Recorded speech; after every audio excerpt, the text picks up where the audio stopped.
Good evening, ladies and gentlemen, and welcome to the Awesome Wholesaler Experience podcast, where we look into the many facets of the job, the career, and the lifestyle of investment and insurance product wholesaling. I'm your host, the creator of the Awesome Wholesaler Experience, and yours truly, Awesome Mike. Good evening, everyone, all of you. Terrific guest on the show today, a real guru in his own right, and he's still a young man, so it's kind of hard to call someone a guru being that he's still, I don't even think he has any gray hairs just yet, but he's a very young man. But let me go ahead and read his bio, pay him a tribute, and allow me to begin. Patrick Bet David has an amazing story. It starts with his family immigrating to America when he was 10 years old.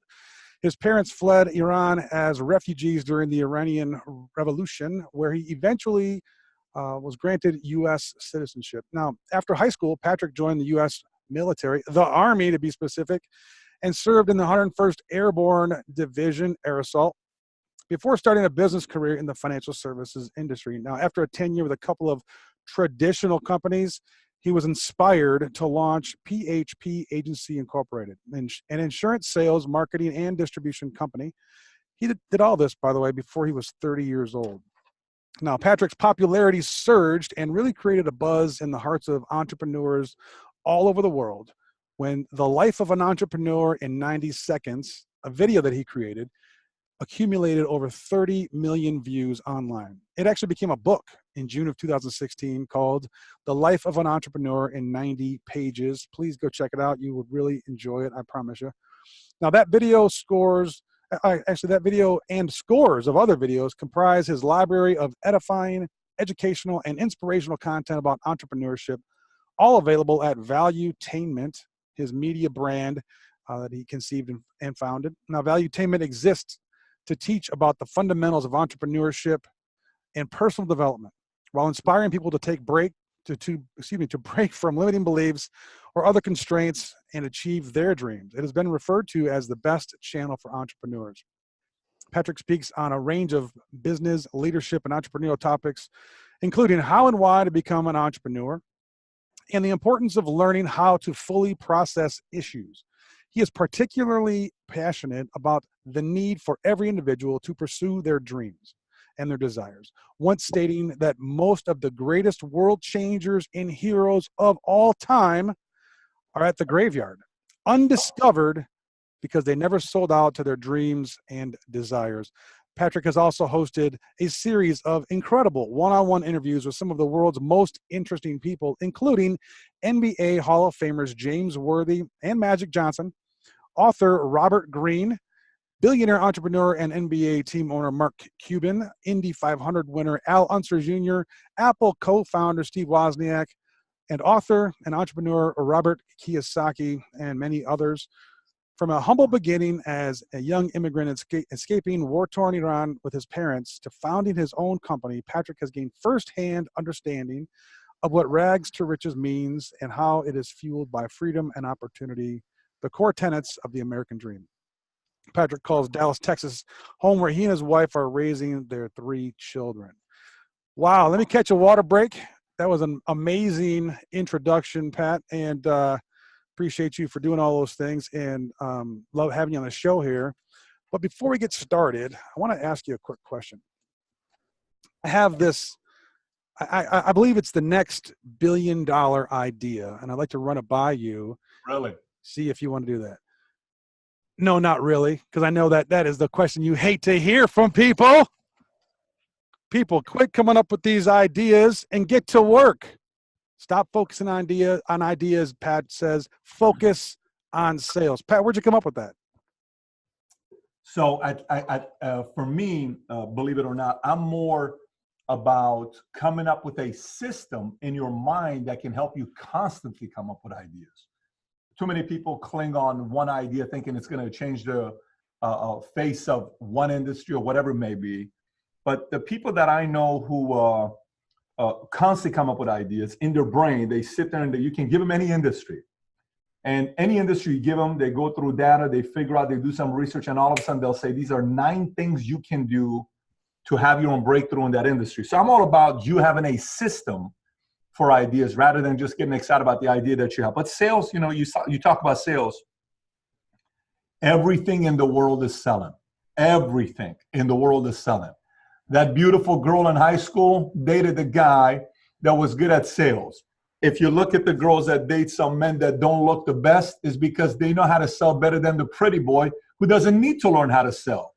You know, our president today is a salesman.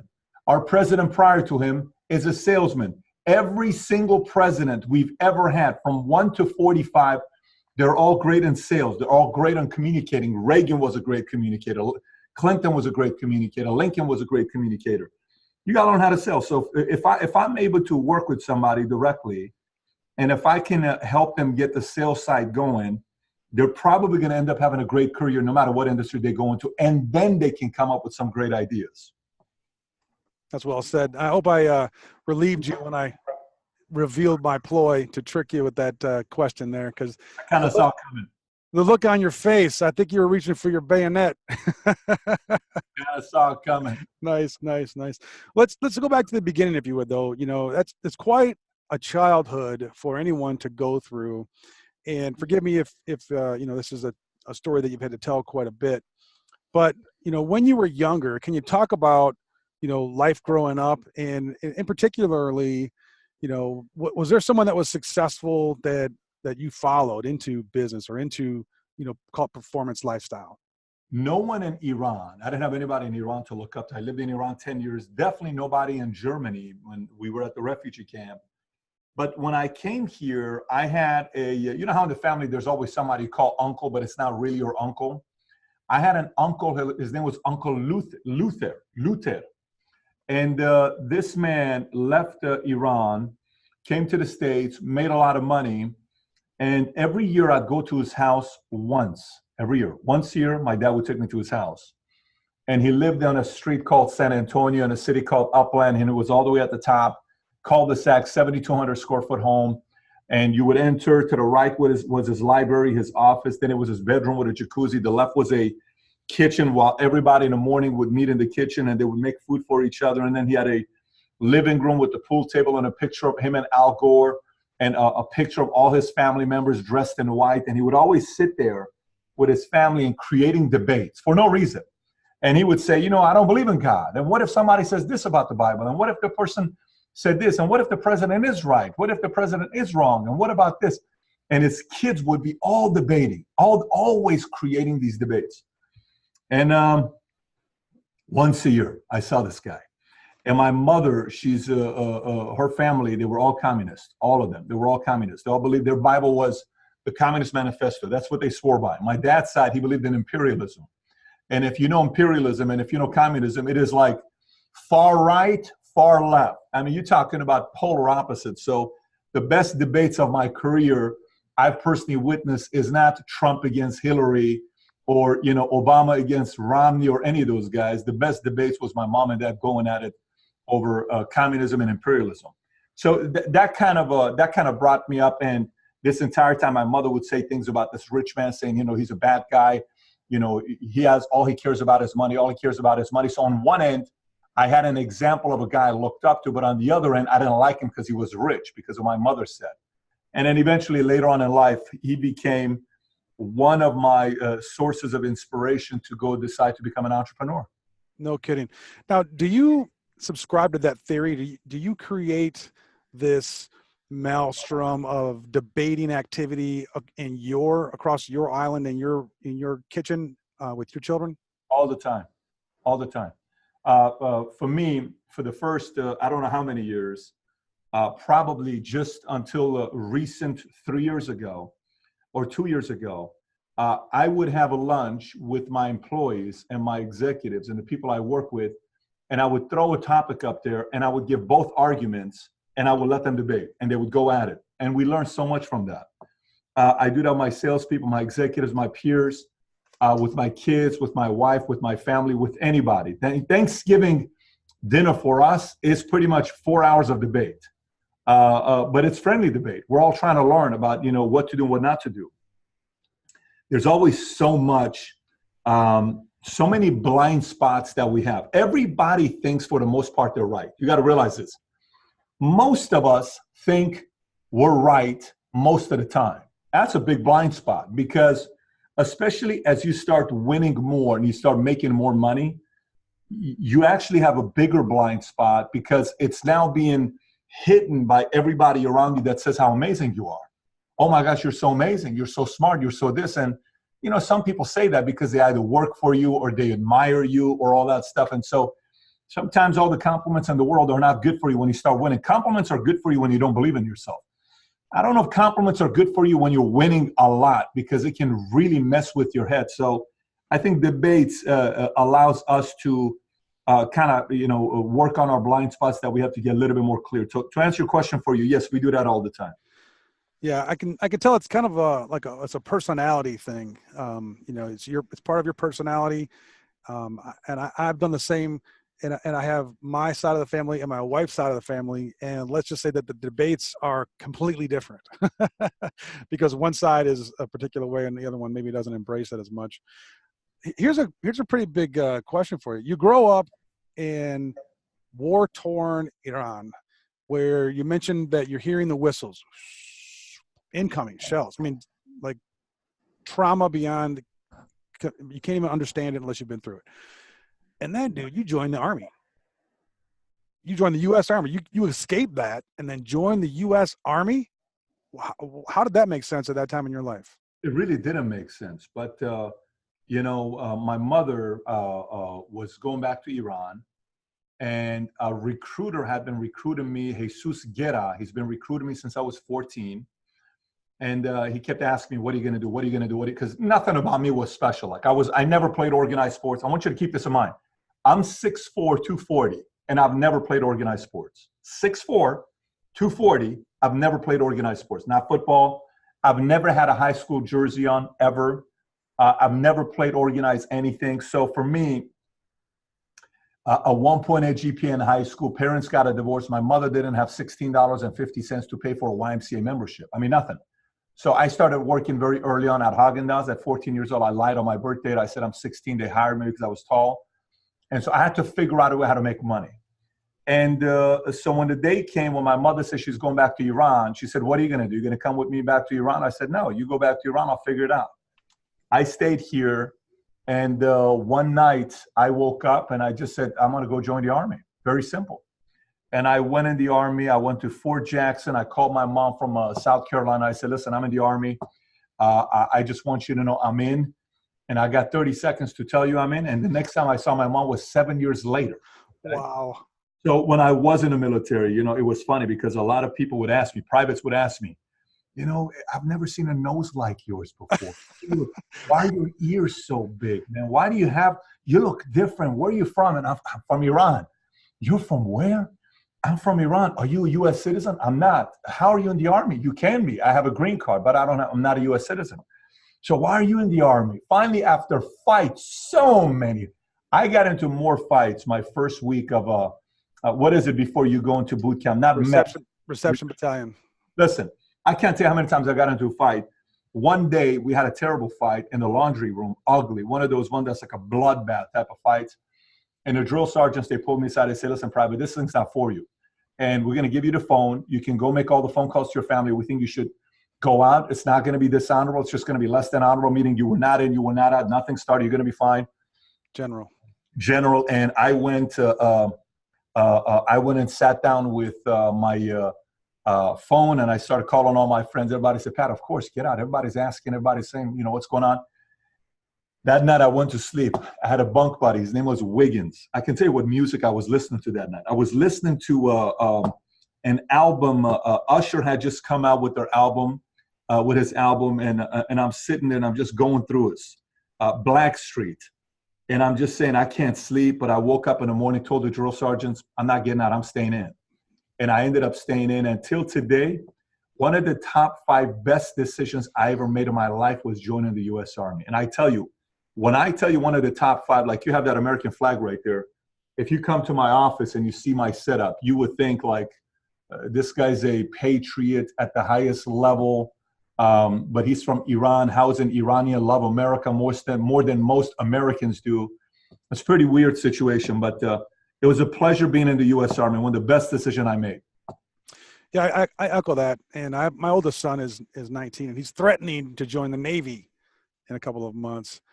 And I hope that he does it. I think it's the best thing going. You say it's the best thing one of the best things that you've done. And we're going to talk about your opinions on college as well a little bit later. But do you think that we should have some kind of a, call it mandated service for an 18-year-old in America? I think if you're undecided, meaning, let me explain what I mean by this. If I'm the president, and if I am campaigning around something, and I'm seeing what's going on here, I would put something in place for men to have some kind of a boot camp experience, and I'll tell you why. Because I think men are extremely soft today. I think everything about TV, marketing, advertising is about how soft they are. Everything's about making fun of men. It's so weird what it is today. All of it is about making fun of men, and this whole identity crisis that they're having where they don't really know what they're supposed to be. Am I supposed to be more feminine? Am I supposed to be softer? Nowadays when you say man's man, that comes out of being chauvinistic. What do you mean by being a man's man? But, to me, I think men need a little bit more discipline. So if a kid's got a 4.1 GPA, okay, and he's got a scholarship to go to, USC, Florida State, Wharton, whatever it is, and he's all on his way there. He knows what he wants. He should go in. But the kid that's got, 2.2 GPA and he has no clue what he wants to do with his life, he lacks discipline, maybe got a little bit into trouble, maybe send him to National Guard or send him to, reserve, at least do the 6 month of boot camp and AIT to get a little bit of discipline in him. And then if he wants to go be an active guard or active duty, great. If not, at least he got a little bit of this discipline in his belt. But I am more for boys joining the military today than ever before. Yeah, me too, man. Me too. I don't know if it's because it's validating what our choices were back then, but the benefits seem to just be so rich, and they're not all just financial benefits. There's the intangibles, that come along with that too. So from the military, you come out, you get into business, but somewhere along the line, you started reading. When did you become such an avid reader? And in particular, who in the world turned you on to this ancient history and Stoicism philosophy? August of 99. August of 99, when I got out of the Army, I started working for a gym called Valley Total Fitness. I don't know if you remember when there was a Valley's. You're stealing my thunder. Yeah, go ahead. Tell us a story about Fox Hills Mall. Yeah. Fox Hills Mall, I'm working at Valley's. And there, my sister recommended me a book called How to Win Friends and Influence People. And that changed my life. And then my sales manager, the boss I had, Robbie Solomon, recommended me How to Master the Art of Selling by Tom Hopkins. And those are the first two books I read. I read those books. From there on, I couldn't believe it. I said, I cannot believe how much content is in these books. So, from there on, that just became my absolute obsession about reading. And then Stoicism, is a complete different reason why I like Stoicism. I like Stoicism because I think this man named Marcus Aurelius was a very unique man. When you read Meditations and he kind of talks about the body of his life, what he did and what he learned from his grandpa and what he learned from his family, the mistakes, all this other stuff. And you realize that he lived by a philosophy of Stoicism. And when he was in power for 7 years, he had a slave that would sit behind him and always whisper in his ear, you're not as important as you think you are. You're not as important as you think you are. How is the emperor of Rome having a slave sit behind him and just whisper to him, you're not as important as you think you are? And that made him be a humble leader that ended up, leading an army. So I think Stoicism is a philosophy that helps in the world of business because not everything's going to go your way. And if you get too emotionally attached to some things that don't go your way, you are going to be miserable. Yeah. That's so that is so pure and rich content. I really appreciate it. It's becoming popular now because of some guys like yourself and Tim Ferriss that are kind of preaching it, and but it does make a really clear, crystal clear. It makes crystal clear sense when you think about it. Let me ask you one of your favorite questions. And I'll use the word 20 years instead of 5 to 10 years. But 20 years ago, did you think that you would be in the financial position that you're in today? 20 years ago, I was what, 20 years old? I was just getting out of the Army. No, absolutely not. 20 years ago, what I did have is I was always a dreamer. I've always dreamt. Like it was always dreaming about possibilities. Like if you and I were in high school together, I was the guy that would, would say, hey, if you had the choice of being the richest man in the world, if you had the choice of being the best basketball player in the world, if you had the choice of being the best general in the world, best actor in the world, best singer in the world, which one would you want to be and why? And that would, lead up to all these conversations. If you had $1 million, what would you do with it? And I spoke like this probably at 14, 15 because it was a dream. But there was not a single inclination of or a sign where you would say this guy's going places. Nothing. You would have never said it. So going back to the question about, did I think 20 years ago I'm going to be here today? Absolutely not. The only thing on my mind 20 years ago was women, nightclubs, partying, and bodybuilding. Literally, that was the only thing on my mind.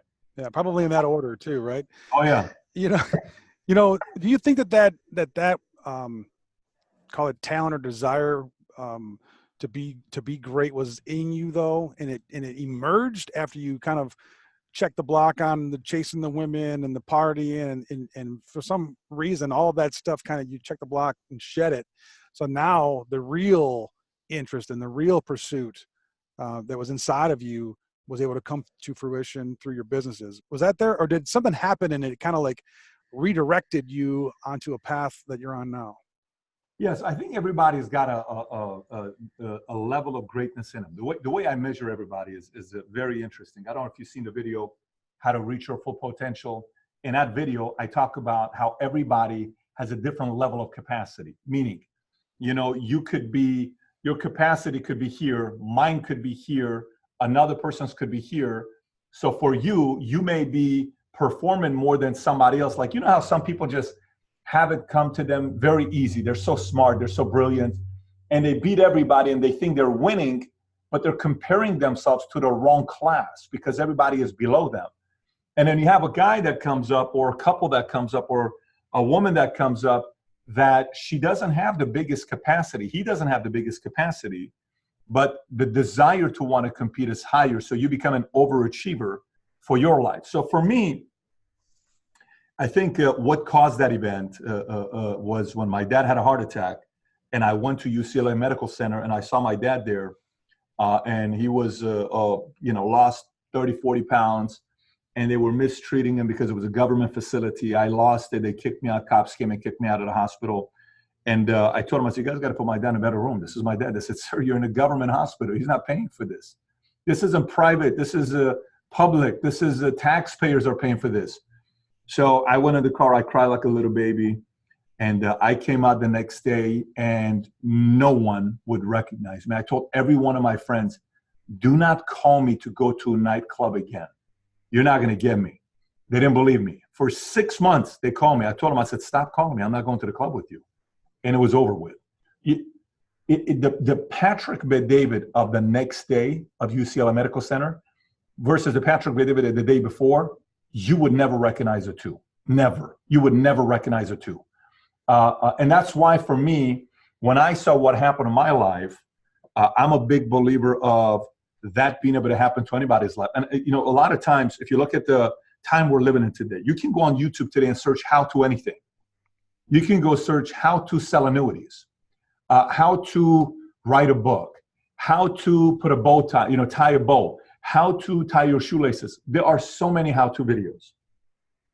But how-to doesn't move people. Why-to is what moves people. That day, that night, it was all why-to. It wasn't how-to. I figured why-to, then the how-to came afterwards. Yeah, that's inspirational. And a lot of us have those kind of inflection points. Do you find it possible, or is it possible to find someone and hire them before that happens to them, and then be able to hold on to them during that transition? Or can you bring it out of them without their tragedy having to be a tragedy? Can you inspire them through your leadership and bring out that fire? Absolutely. Oh my gosh, absolutely. Listen, if I were to ask you right now, give me the 5 deepest conversation you ever had with folks, whoever these people are, that completely changed the way you looked at XYZ. You'd be able to come up with 5 conversations, and you say, True. okay, it's one person was this person was this. Great. Your brain immediately went to a few conversations. Okay. I think, when people ask the question, Pat, define leadership, and you hear what? One of them is what? Setting the example. You got to set a great example because leaders set an example. Okay, fine. Let's just say leadership set an example. But that is you. So leadership is 2 things. One is here. People look at you, have moral authority. Okay, good. This guy's got it. I'll listen to him. You're in shape. I am willing to listen to how you got in shape. You made a few $100 million. I'm willing to listen to how you made a few $100 million. But then the other element of leadership is internal, external. External is how you get people to do things that they wouldn't do on their own. And great people know how to ask the right questions that pull the right information out. Think about it this way. If you were to call me and you say, Pat, I want to run for office. I said, what do you mean? I want to run for office. What are you running for? Governor, president. Fine. You're running. Yes. Have you already talked to your wife? Yes. You sure? Yes. What does she say? She's supportive. Great. Who else? In-laws, family, everybody. You're in. You're 100%. I am. Great. Okay. You decide to run for office and you're going to run for president. It comes time for the first debate, and you're sitting at the panel with the Democrats or the Republicans because you are first trying to win your side of the, Republican side or Democratic side or an independent side or whatever side you're running for. And you got 10 people that you're debating. Why would you get nervous when you first go on stage? Why would you and I get nervous? We get nervous because we're going on stage and what are we thinking about? What if they ask those 3 questions that I don't want them to ask? What if they ask those 3 questions or a question that I don't have the answer to? And you're up there and the moderator says, question for you. This is what we're looking at. What do you think about this? You're stuck. You're startled. Okay. See, great leaders know how to ask those pointed questions that no one asks you, to be able to pull out a side of you that you've never seen before. And then eventually you leave after the conversation with that leader and you say, oh my gosh, I can't believe he asked me that question. So then you go home, you're laying in bed, you can't sleep. You wake your wife up at 1 o'clock. You say, babe, you know what John asked me today? What did he ask you today? He asked me this question, babe. What do you think about it? I mean, I'm startled. I don't have an answer for it. Maybe he's right. Is he right? Am I really like this? Do I really think that? I don't know if he's right, babe. I don't know, but maybe he is right. And then you're tossing and turning and all this stuff. After tossing and turning, one of 2 things happens. Either you go through your selective hearing and you say, no. He has no clue what he's talking about. I'm not like that. It's not my fault. It's the world's fault. It's my parents' fault. It's this. Or you go and do self-reflection and you say, this is my fault. Then you move. So I believe great leaders that ask the right questions can move anybody if the right questions are asked. Wow. That's awesome. Can we ask you about your agency? You've built this agency, yeah. And you lit the spark at the Fox Hills Mall just before quitting selling Bally's memberships. They said, you go to the mall and sell something, and something happened there to where you said, hey, I can do this. And you got a little confidence there. You graduated from that and got into the financial services business. And about 10 years ago, you decided to go out on your own and start PHP. Can you tell us about that decision and then kind of bring us up to date as to, what does PHP look like today? Yeah, so I started working at Morgan Stanley Dean Witter the day before 9/11 after leaving Bally's. And I got my 766, 31, 26. So I just kind of fully went into that side and, things were going good. Business was going good for me. And then I left Morgan, went to Transamerica, and then I started really looking at the marketplace. Let me tell you a few events that really impacted my life on what these things were. One was when Ron Paul raised $6 million in 24 hours on MySpace. He raised $6 million. A 70-year-old man raised $6 million in 24 hours on MySpace. It was a record, Guinness Book of World Record. Never happened before. Everybody said, how the hell did this happen? Well, maybe method of campaigning is changing. So guess who got inspired by that in 2004? A one-term senator from Illinois who goes and gives an incredible speech at DNC and becomes a spokesperson for Democrats. He becomes a two-term president, President Obama. And then our most recent president understands Twitter better than anybody else. He knows Twitter better than 18-year-olds know Twitter. And he's 72 years old. And he becomes a president, Donald Trump. So social media immediately told me, you can go out there and build your own CBS, NBC, ABC, whatever you want, and you have to be able to control the narrative today. Because if you don't control the narrative, the media is going to control your narrative. They will tell the world who you are. So you got to be able to have a platform to tell the world who you are and what you stand for. So that was one side, marketing. That gave me an edge to say, you can compete with the biggest companies in the world in insurance, because here's where we're at. Next, I took the formula and I said, okay, I have my 7, 66, 31, 26 life and health.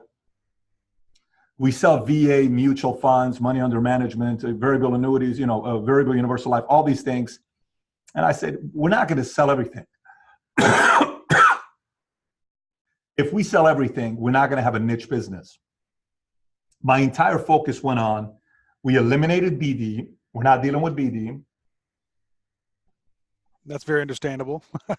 I'm not dealing with BD, even though we have a BD for a few people, but we're not dealing with BD. We're not dealing with securities. And we're going to be specific to insurance and annuities. And then our target market, the average agent was a 59-year-old white male. We're not doing that. I'm going pure multicultural. We're 11% Caucasian in our company today. We are 51% Latino. The average agent in the company today is a 34-year-old Hispanic woman. Let me say this again. 34-year-old Hispanic female in our company is the average agent. Our number one earner is a woman. If you were to come to our convention last year in August, the entertainment of the evening was Kevin Hart. Kevin probably dropped a couple hundred F-bombs, which is not nice for a lot of people. And that's not our environment. We're not like getting up on stage and cursing and all this stuff. It's not how we are, but we also don't mind being edgy. Like, we're not trying to be, a very square type of company, because you're just not going to be able to attract the millennials that you want. If you want to attract an audience, you got to create an environment that attracts that audience. A lot of times, people want to attract an audience, but they're dressing like a complete different audience they want to attract, or they're talking a language. Your language, your behavior attracts the audience. It's very simple.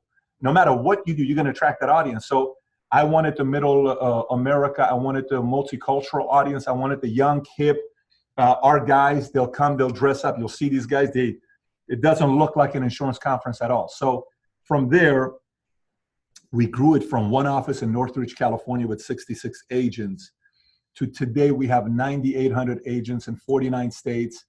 De La Hoya is one of our investors. Gabriel Breno, who owns the Houston Dynamo, is one of our investors. Atalaya Fund out of New York, that is a $2 billion fund, is another one of our investors. You can pull it up on Crunchbase PHP Agency to read about it. And then we just announced our next conference that'll be July 29 to August 2nd in Vegas, Mirage. The capacity to the place is 8,500 people. We sold out of the conference 5 months before the event. We've sold 10,300 tickets at $200. 5 months before the event, it's completely sold out. This will be the craziest event we've ever had it. But again, going back to it, I got very clear about the niche I wanted to go after, and that became what I solved for. And we put the blinders for this, and we didn't look around. We just said, this is where we're going. And that helped us build our agency to where we're at today. Yeah, you've mentioned in some of your work the blue ocean theory, and that's exactly, maybe these guys saw you and wrote the book, because you started that back in the early 2000s. The book didn't come out until 2004, 2005. So somewhere there was some synergy going on there. And you've also mentioned though about having a side hustle, and about having not necessarily multiple streams of income, but having a little part-time side hustle. Has your opinion changed from the blue ocean, or is it just a little bit of a development? Yeah, I think it's more about what you want to do. I mean, how big you want to scale your business. If you want to make $100 million, if you want to make $10 million, you only start a side hustle to end up making it your full-time hustle, and you drop your job to do that full-time. But if you're trying to make a couple $1,000s a month, everybody's got to have a side hustle. I mean, everybody here's got to have something to do. If the aspiration is only to pay off your debt or have an additional couple $1,000s for income, you could go do real estate with that. You can do insurance. You can do digital marketing, affiliate marketing to make a couple $1,000s a month. That's not hard to do. But if you do want to build an empire, I mean, you have to be all in into one thing. See, I'm not in today's world, you will hear a lot about multiple streams of income. I think it's one of the biggest myths of multiple streams of income. It confuses a lot of people because this whole idea about multiple streams of income is often sold too early, meaning I'm coming up, I'm doing 4 different things, and I'm barely making 70 grand a year. I don't need multiple streams of income, not too many of them. If my goal is to make millions, I have to have one completely, fully undivided attention to one industry to be able to make it scale. So I'm all about the blue ocean concept we're talking about if your vision is big. And I'm all about the side hustle if your vision is just to make a couple bucks per month on top of your full-time job that you have. It all depends. The most important question you got to answer is who you want to be and what life you want to live. If it's big, you got to be selling out to one. If it's just a basic, small, content life, then that's a different story. Yeah, I've heard it be referred to as a chicken entrepreneur. And even myself personally, I've experienced this a bit to where I kind of wound up in a career because I was told by someone or some people that that's what I should be doing. Like that was what you're supposed to do, but it wasn't my passion. So the way for me to transition is to build that side hustle, which is passion based, which is make it big based, as you're saying.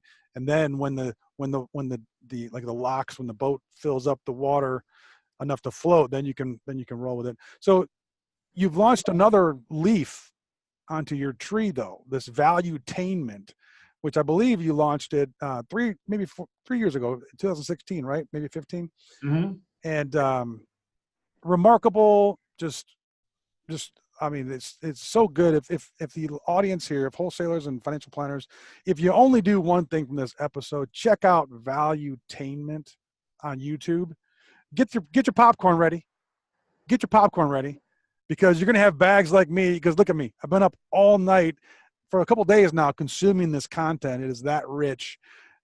Even if you're way ahead of me, it's still gonna give you a lot to look at and to really absorb. We're talking about interviews with Ben Shapiro. We're talking about Jordan Peterson. That's very popular. Those guys are popular right now.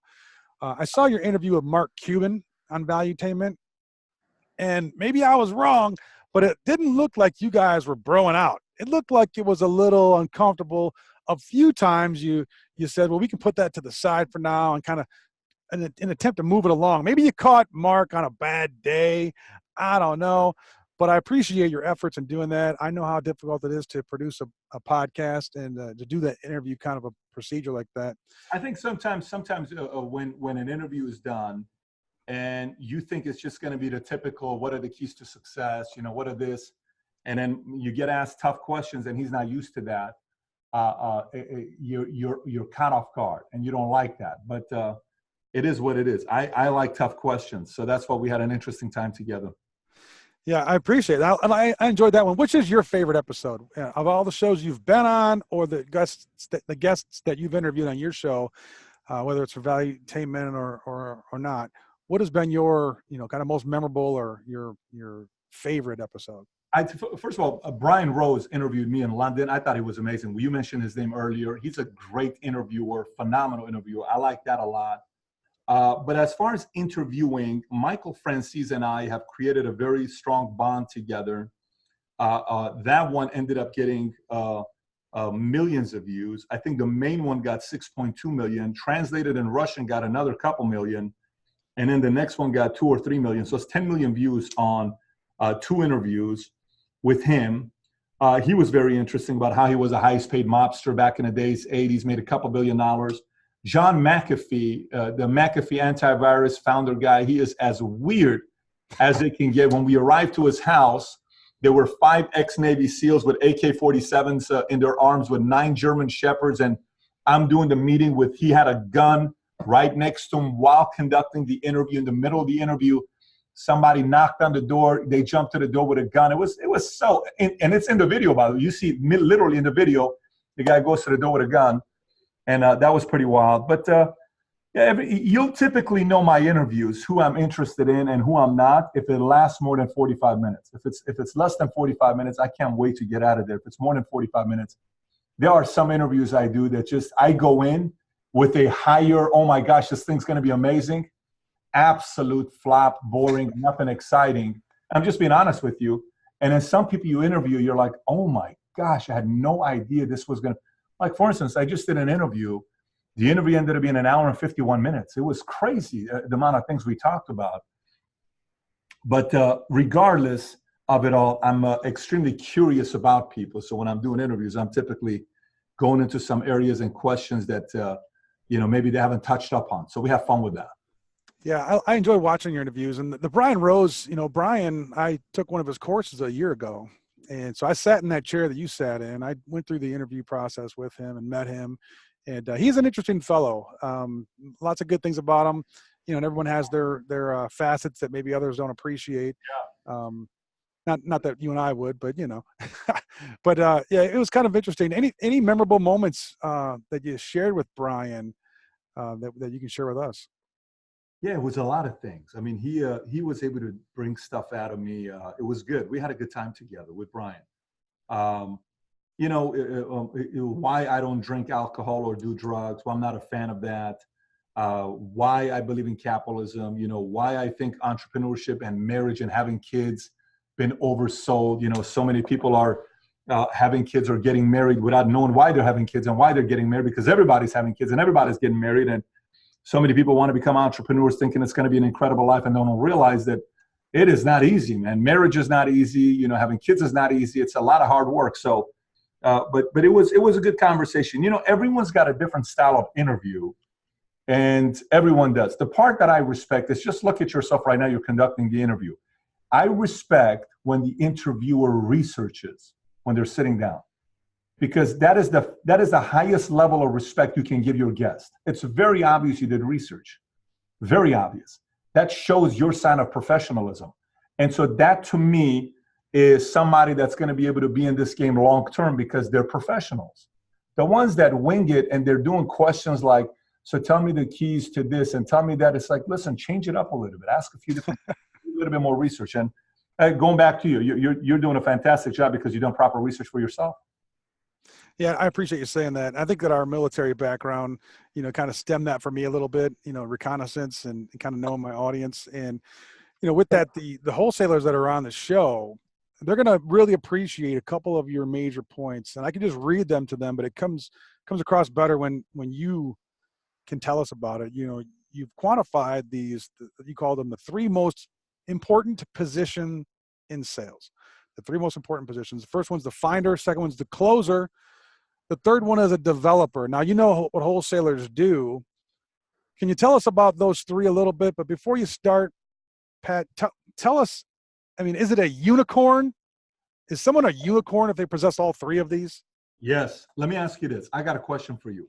The wholesalers that are on, these are wholesalers that are with companies like Allianz, Prudential, where they're going around finding business. Okay.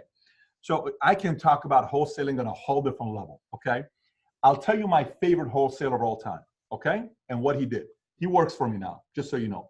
He works for me, and his wife, who was the former chief operating officer of Pac Life, she's now my chief operating officer. For 22 years, she was with Pac Life. She's now with me. So let's talk about wholesalers. What made him so special?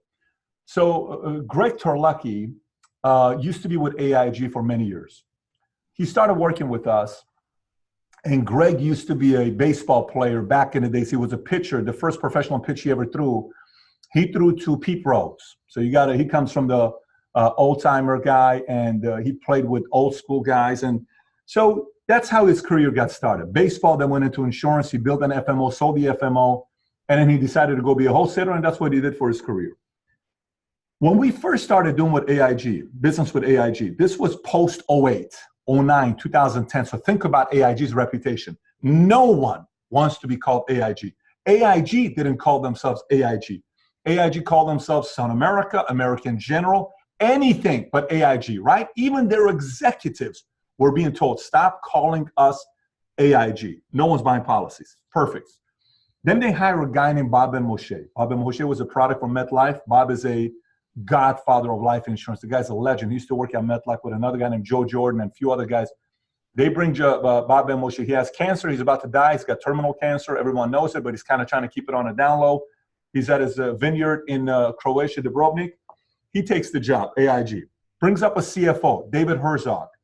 David Herzog used to be a CFO of American General. He promotes David Herzog, and they bring him on board. So these guys go to raise $183 billion from the government. They ended up paying him back with $22 billion of interest. It ends up becoming a great story.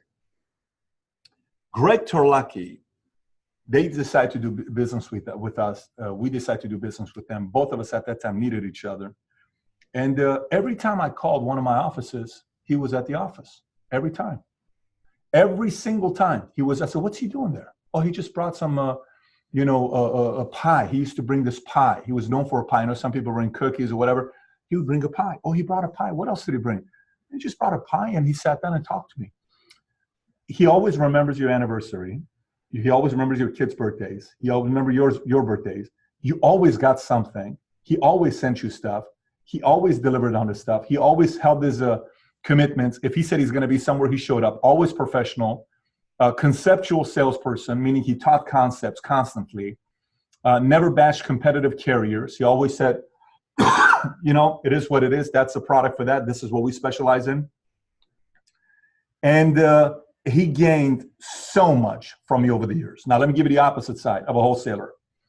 We had a wholesaler. I won't give you his full name, but let's call him Frank, okay? Frank was a guy who was very good at premium financing. He understood the game of premium financing, big cases, the whole technical part of premium finance. So if you needed somebody to come in for the close, he was good, but not good for volume. He was not good with newer people. He was not good with working with agents that needed help, lacked patience. He just wanted to work with people that were going to give him a $6 million face or something like that. Well, the insurance company didn't know about what this guy was doing. His responsibilities was to be active. Never showed up. He would send you to games without going to the games. It's like, hey, you want to go to a Clippers game? Yeah, here's tickets, go. So it was a relationship. It was like, I'm supposed to send you stuff. I'm supposed to do all this stuff, but I really don't want to do the work. But I'm hoping you realize that I appreciate you. It's fake. It's not real. And all the field people realized it was fake. Finally, I made a phone call to the carrier and I said, you guys are either going to fire him or we will never do business with you ever again. If this guy touches my account one more time, he's fired. I'm not working with you guys. 2 months later, the guy got fired and he was gone. So in the wholesaler world, there's a lot of money involved. You do it right, you are protected forever because remember, this is very important for wholesalers. The FMO or the agent or the agency or the IMO builds a stronger relationship with the wholesaler than a carrier. Very important to realize that. Builds a stronger relationship with the FMO because the agency, the FMO, the agent is typically talking to who more? Executives of an insurance company or the wholesaler? The wholesaler, okay? So what eventually happens is if the wholesaler does a lot right, he's permanently protected. If you go to Pru, it doesn't matter. You're going to call up your FMOs. If you go to Allianz, if you go to PAC, if you go to Nationwide, if you go to NLG, if you go any company, you're going to be able to call up on the prior FMOs because they remember how you did business. So wholesalers have to realize that the job they have is so much about relationships, man. It's so much about relationships and knowing that not all FMOs are the same. Some FMOs just want you for big cases. Some FMOs just want you to help them close a few deals. Some FMOs want you to help out package the whole thing before it goes to the carriers. But some FMOs are volume. And you have to know which one you fit the most and you bring value to them. So when you're talking about the finder, closer, developer, and the unicorns for an FMO, for wholesalers, finders are generators. Those are who know how to generate business. That's not the wholesaler's strength, by the way. Wholesaler is working with finders. The agents are the finders. They're not, wholesaler's not the finder. That's not his job, right? Then you got the closer, which the wholesaler can help, improve with closing, skills, all that stuff. But the wholesaler's responsibility is hardcore the developer. And the developer is the relationship builder. If there is a number one skill set a wholesaler can master is relationship building. It is so critical for wholesalers to develop stronger relationships. Unfortunately, most wholesalers treat relationships like one-night stands. And they come, they show up, hey, it's awesome, we love you guys. Boom, you never hear from them ever again, okay? And that's the fastest way to get an agency or an FMO to say, we're not dealing with this wholesaler.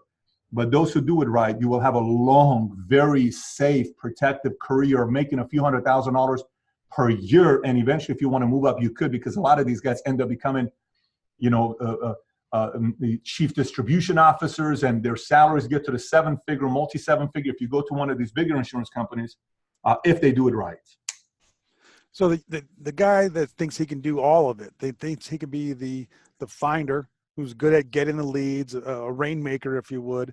They can also be the closer, and then the developer. I think that's naive to think that you can do all of those. I think it's really smart if you add team members that can be synergistic and complement that. In one of your videos, Pat, you said that the finder is the most important of the three. And the reason why don't you tell us, why is the finder the most important of the three positions in a salesperson, or in sales? Finder, developer. Can I be very upfront with your wholesalers? Yeah. If a wholesaler was a finder, he would have never been a wholesaler. Boom. Done. Very simple. Okay. If a wholesaler was a finder, he would have never been a wholesaler. Why would he be a wholesaler? There's more money on finding than wholesaling. But it's a pain in the ass. Who the hell wants to be a finder? Honestly, think about it. No. No. No. You know what a wholesaler does? Hi, I'm with AIG. I'm a wholesaler. Here are 73 FMOs. Call on them. That's not finding. They found it already for you. You're just calling on them. Now, I want you to realize this. I'm not knocking the wholesaler. So I don't want the wholesaler to say, Pat just took a shot at me. That's not what I'm saying. By the way, if you can tell, I just got passionate about these wholesalers because I have a lot of experience working with these wholesalers, and many of them are very annoying, and some of them that are very good. I love and respect them. I invite them to weddings, birthday parties, because they are so important. So important. By the way, both Greg and Alice that are here, they have shares in a company. Company gets acquired, bought, goes public. They're participating in that because I have so much respect for them. Very, very high level of respect for them. So going back to it. So finders are so important because the ability to find takes a lot of work, takes a lot of watering relationships, takes a lot of overcoming that level of trust, takes a lot of time. It doesn't happen overnight. And so that's why every time I found a finder that worked with me, I'm a finder myself because to build a business, I have to be a finder. I wasn't a finder originally, but I learned how to be a finder. It's not an easy skill set to learn because it's a lot of work, but I had to learn how to be a finder. Eventually, I became a good finder. But I am a closer and I'm a developer. So the moment you learn, if you look at all those three, no one's going to be like 999. You're just not going to be 999. That sounds like Herman Cain's campaign, but you're not going to be 999, a high, right? You're probably going to be like a 4, a 9, and a 3. But some of them you can take higher. Some of them are natural to you, but some of them you can improve it. Finding to me is a skill that if you learn how to find, put it to you this way, okay? A lot of people right now are concerned about the economy. What direction are we going? Oh, you have to be worried about, artificial intelligence because it could replace your job. Oh, you have to worry about this, you have to worry about that. Look, in the financial world that we're a part of, or any other world, but let's just say financial world, if you want to be irreplaceable, let me say this again. If you want to be irreplaceable, meaning you're a linchpin, no one can replace you, you are desperately needed. If you learn how to be a finder, you are permanently needed. Permanently. Unfortunately, most wholesalers are replaceable. It's just kind of how it is. And those few that are irreplaceable, carrier rarely gets rid of them. They keep them because they know how important they play. Because they know those handful of wholesalers, they have such deep relationships with places that if they fire them, they're screwed. They're probably going to take a 30% hit. So they sit there and say, this guy wanted a raise. What did we pay him last year? He made 380.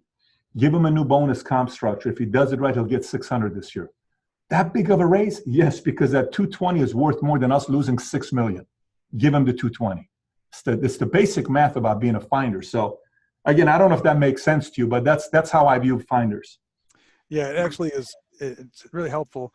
You mentioned before that there's no real system to develop a finder. It's almost a something that you're born with, or you've developed over your development as a human.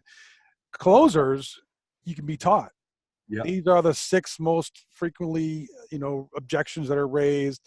And then if this guy raises this objection, his wife says these 7 things. And so you can have a nice schematic of great, Tom Hopkins quality rebuttals to each of them to walk them down the closing thing. And then you're like a robot. You show up, hi, but then you walk them down the funnel, and that's a closer. That's what a lot of wholesalers try to gravitate to. And that's why there's a lot of turnover in the business.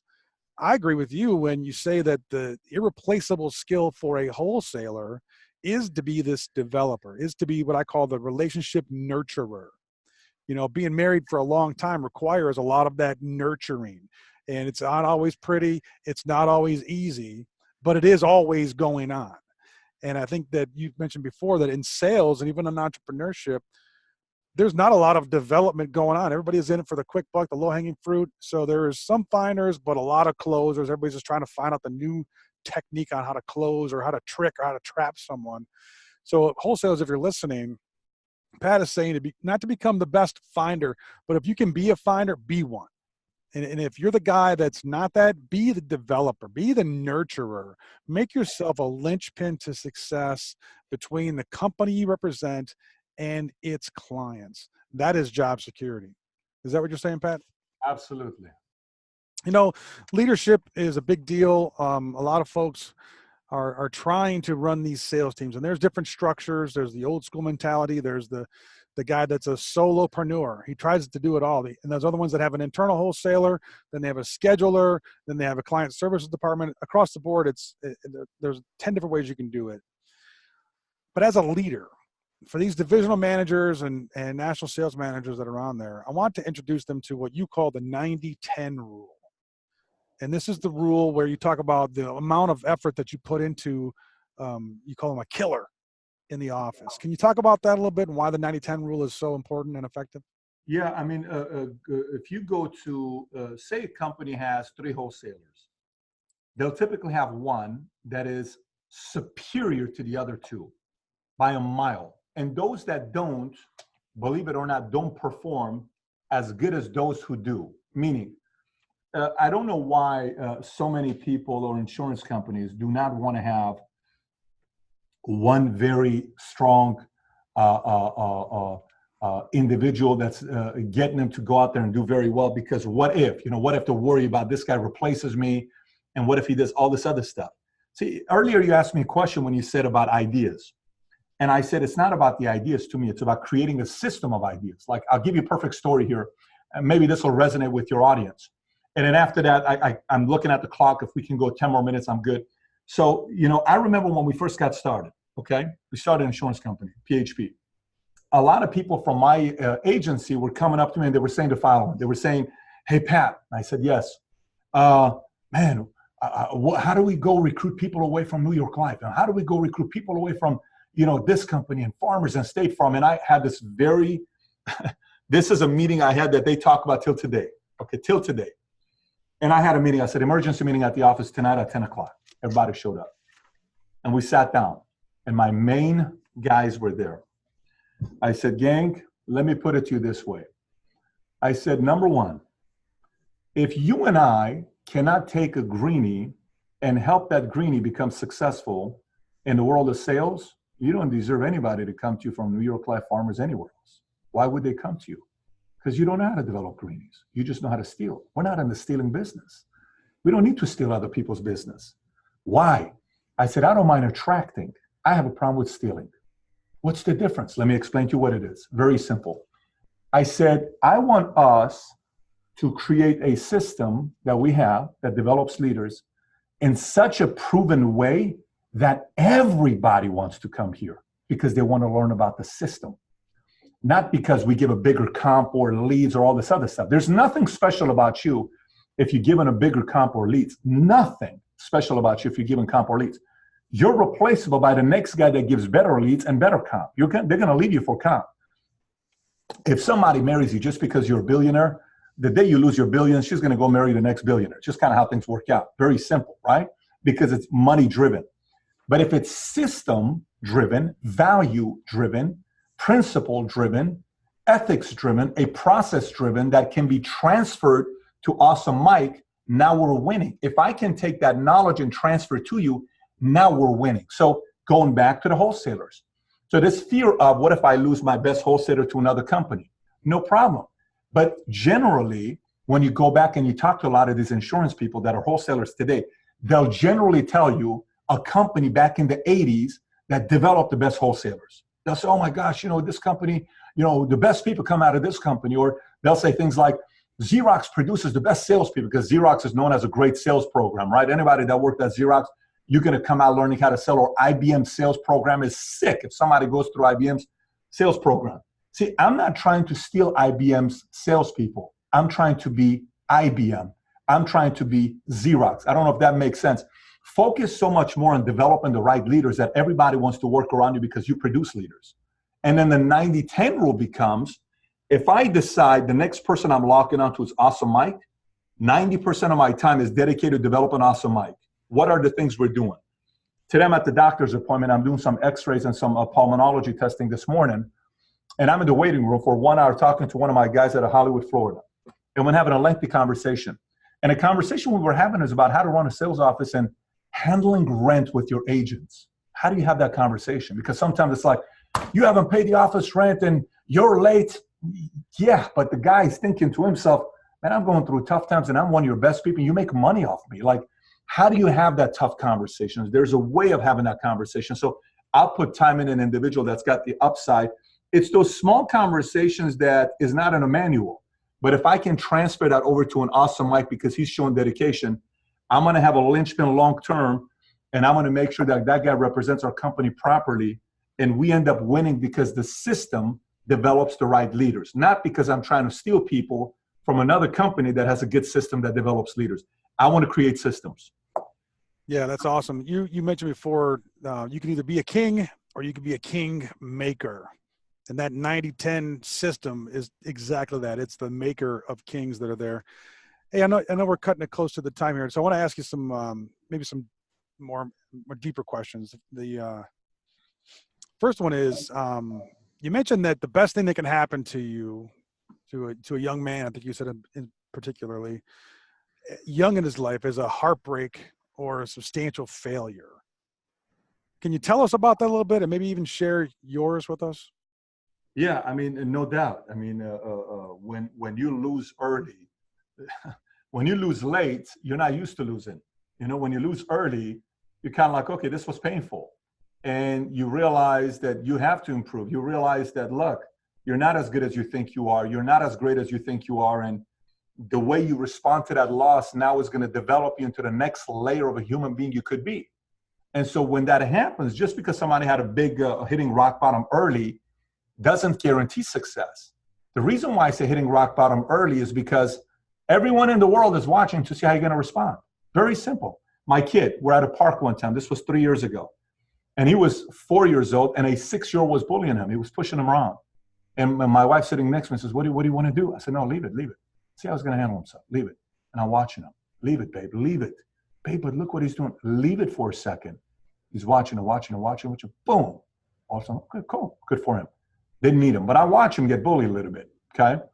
Then there's a few things I teach my kids, and I'll explain both of them to you. One of them is there's 4 things we do as the Bet David family. We lead, we respect, we improve, we love. We don't bully, but we also don't get bullied. It's very simple.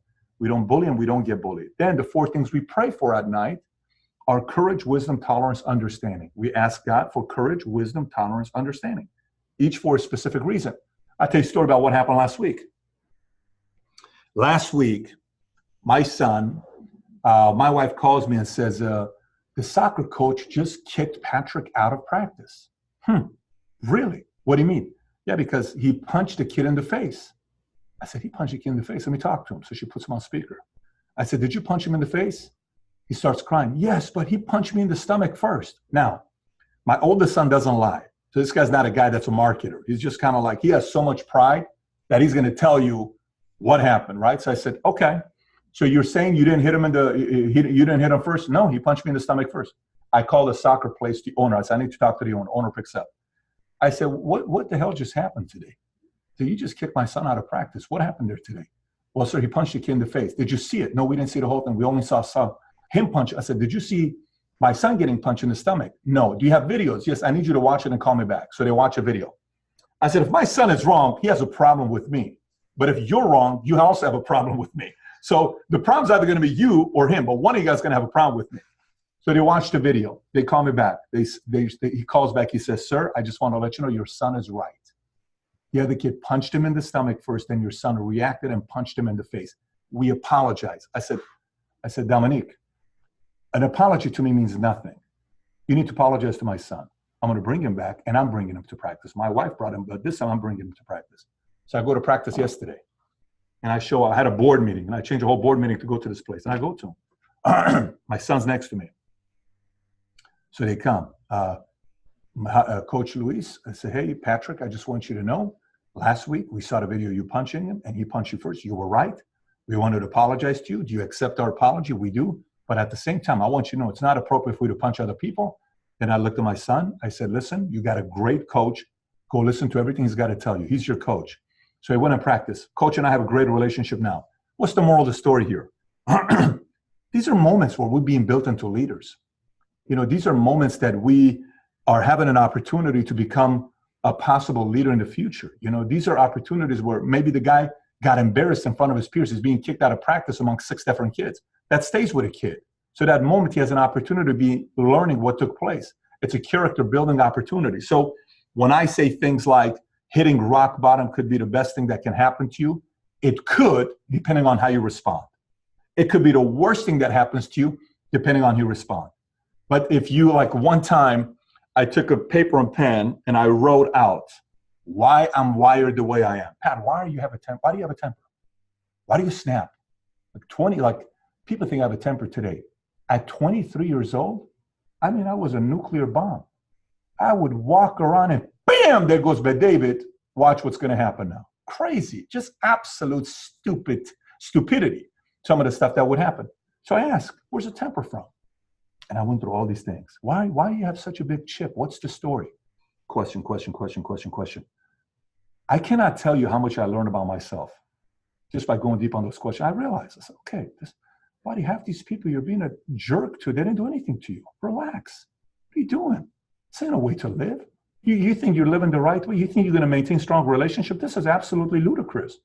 You got to change yourself. So I had to, after not having learned from hitting rock bottom, I had to go and have an inspection of myself of an event that took place 10 years ago or 8 years ago and say, this is why you behave the way you do. We got to change it because this way you ain't going to win. And I started adjusting. So again, I'm a big fan of watching people hit rock bottom and watching how they come out of it. And if I'm in their lives, I'll just try to tap them a little bit, but I want you to take ownership of the improvement, not me. Because if I take ownership, then you always think you need me. I don't want you to think you need me. I just want to kind of direct you by asking questions and you develop it, then you own it. So that means permanently you'll be able to do that on your own. So I don't know if that answers your question for you, but that's the part about hitting rock bottom. Yeah, no, I appreciate it. And makes, the simplicity of it is to do it early so you can learn how to recover.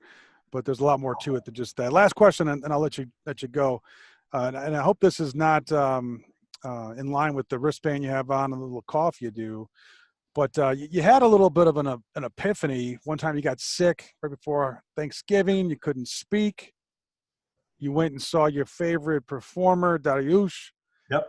And it's kind of interesting. I have like a Motown affinity. So like Al Green and the Commodores gets to me like Dariush gets to you.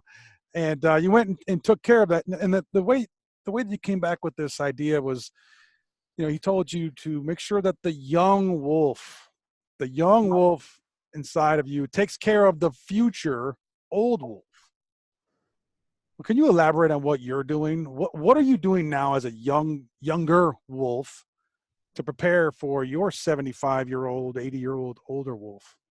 It's crazy. When I heard that quote by Dariush, I was startled. I mean, I got to say, when I heard that, I'm just saying, I had just come out of the procedure. I was startled because Think about it. Like I always say, your age lies if you look at the palm of your hand, right? But it doesn't lie if you look at here. You can tell the wrinkles here when you look at it. You can just tell. You can tell how old you are. It doesn't lie, never lies, right? This part, we look young. Everybody looks young here. But I just turned 40 4 months ago, right? I'm 40 years old. Okay. Just yesterday, I was 23 years old. Just yesterday, I was in high school, 16 years old. How the hell am I 40? And I used to be the younger guy in the crowd. I'm not today. I'm 40. Like, maybe in my own space of social media influencers, I'm still young because everybody is the content creator. 90% of them are older than me. They're in their mid 40s, 50s, or early 40s. But again, I'm 40. How did this take place? I think sometimes we forget how fast we age, and the fact that, if you sit there and think about yourself more from the 70-year-old version of you, what does the 70-year-old version of you need you today? What would your level of urgency be today if you knew what the 70-year-old version of you was counting on you with? I sit there and I myself, like I just bought a watch. It's an $81,000 watch. I bought a Patek Philippe watch, right? And the reason why I bought it is because when I was in Paris, the lady, it's the first time where they sold me the right way. For 10 years, I've never seen value in buying a Patek Philippe watch. And everybody knows about, this watch. It's the sexiest watch. It's #1 luxury, blah, blah, blah. This is what you got to buy. One of them is this, AP and Vacheron, but really at the top is Patek Philippe. So finally the lady says, let me tell you why people buy Patek Philippe watches. Why? She said, it takes 1,000 people to make one watch. So what do you mean? 1,000 employees built one watch. Every watch has been touched by 1,000 of us before you buy one. Get out of here. Yes. Wow. Do you know if you buy 6 watches from Patek Philippe, Patek Philippe will make the 7th one handmade, one of a kind, just for you and your family, so it stays within the family. I'm a legacy guy. To me, it's all about generational. It's all about legacy to me, right? So I sat there and said, oh my gosh, this is great. This could be one of my sons. This could be one of my kids. I could pass this on to somebody else. And then I go to the 75, 80-year-old guy that these kids are looking at PBD and saying, oh my gosh, that's my dad. And one day dad's not there. It's your own funeral and you're gone. What are your kids going to be thinking about you? And then what is that person going to be counting on you? But at the same time, I bring it back and I say, and there's a lot of people nowadays that are 70 years old that are relying on their Social Security check. There are a lot of people nowadays that are 70 years old that are working at Walmart checking receipts because that $1,200 a month is a lot of money for them. There's a lot of people today that are doing that. They need to supplement their $1,200 a month Social Security check and their Section 8 that's paying their rent partially, and they're paying $500 a month for rent because of Section 8. Why is that? Probably because that 70-year-old man, when he was in his 20s, 30s, 40s, 50s, they don't realize he's going to be 70 that quickly.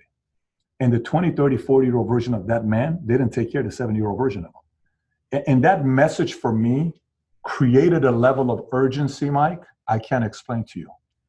That level of urgency that was created in my life, I said, this is it. We're going to go get this thing done. I don't have as much time as I think I have. And that changed the game for me. Yeah, that's probably one of the most powerful quotes I've ever heard in my life from a Persian singer, which is pretty wild. Yeah, so I lied to you. One more question. That was awesome, and I want to end with this one. And this is for all of our brothers and sisters out there in the financial services industry, which has been primarily designed to make money, either for yourself or for your clients.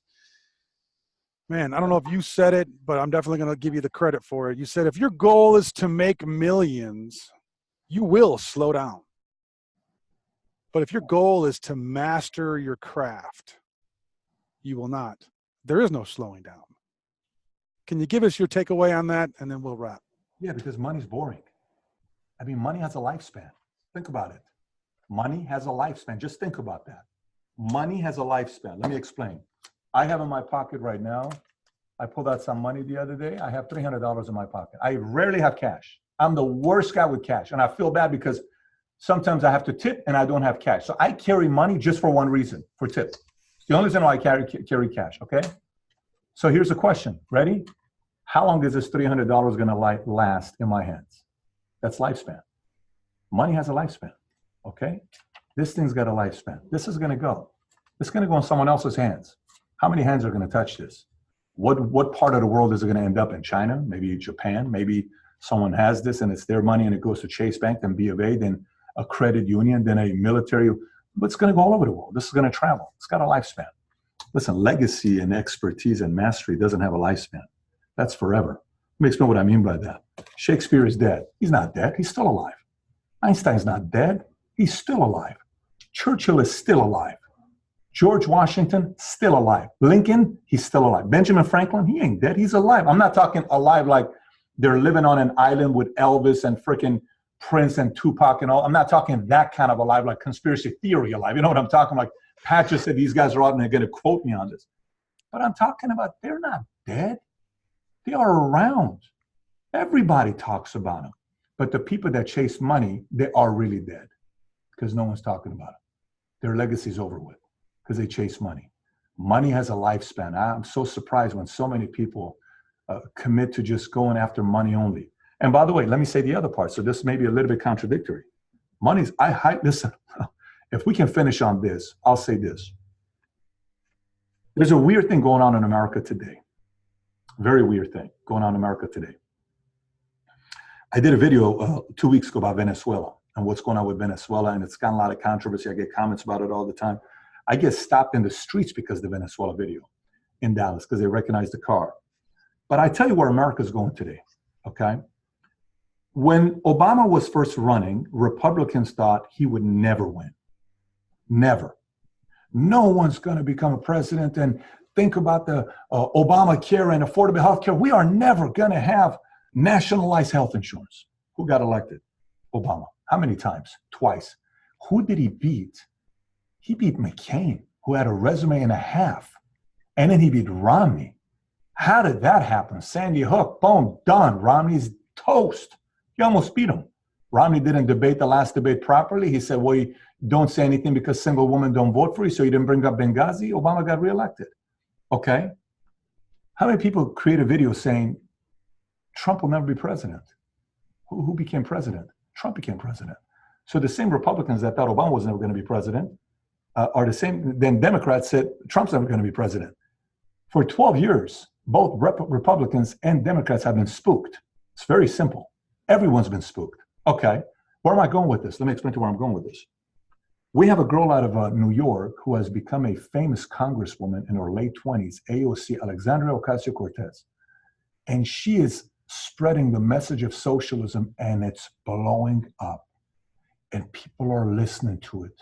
She made Amazon not move to New York. A freaking Amazon empire is moving to New York, bringing 25,000 jobs at an average salary of $150,000. The city of New York was going to make $10 to $20 billion just because of Amazon over the next 10 to 20 years. And New York had to pay them $3.2 billion. It's very normal when a business moves to another city, they pay money for you to move. That's just what you do. You're helping them out to move to your place. And she was celebrating. And Governor Cuomo, who's a governor of New York, who is a Democrat, is like, what the hell are you talking about? We need Amazon here. Moral of the story, Bernie and AOC, those are becoming cool today because baby boomers, 76 million of them, the same boomers that voted for Reagan are the same boomers that voted for Jimmy Carter back in 77. We have to understand this part. Like, this isn't like boomers age 20 years, but boomers had 76 million. Millennials have 80 million. 80 million who relate more to Bernie and relate more to AOC than anybody else. What is the moral of the story, Pat? Taxes are about to go to 70% in the next 4 to 10 years. Say Trump gets reelected because the left doesn't really have a real candidate. Biden, Booker, Kamala, they don't. Bloomberg said he's not running. Hillary's not running. There's not really a solid candidate. O'Rourke, the Beto guy is saying he's not going to run. He could be an Obama-esque type of a guy. So there's not really anybody that the left can really get excited about. But you know what is going to happen with this next campaign? A lot of people are going to hear about a lot of socialism philosophies. It's very convincing. And you're going to see America go to a 70% tax bracket in the next 4, 6, 10 years. And what does that mean to you? If you don't make millions in the next few years and protect yourself, you're going to be in a bad situation in the next 6, 10 years because taxes are going to go to 70%. And remember when I said this, some people say, Pat, you're out of your mind. Watch a state like California hit 70% top line. So on one end, it's important to realize mastery is the key. Doing it for a bigger cause than yourself is what makes you keep going. But if it's money, you'll slow down. At the same time, just make sure the next 2 to 4 years, you go make millions and you set aside millions because you're going to need it 6 years from now. wholesalers, financial advisors, you're welcome. That was a absolute pot of gold at the end of the rainbow. Hey, Pat, David, thanks so much for being on the show today. And personally, thank you for being inspiring, for being a man's man, for saying what you mean and meaning what you say. Appreciate you as a man of America, frankly. And I'm sure that I can speak on behalf of all the people that you've touched in your life and throughout your work, and appreciate you for that as well, and say thank you on their behalf. I'm sure that we all wish you much fortune and success, both now and in the future. And as we say on the Awesome Wholesaler Experience podcast, it is about the journey, and we wish you well on yours, sir. I look forward to seeing you again soon. Thanks, everyone, for tuning in. Thanks for supporting the show, and most of all, thanks for being awesome. Good night, everybody.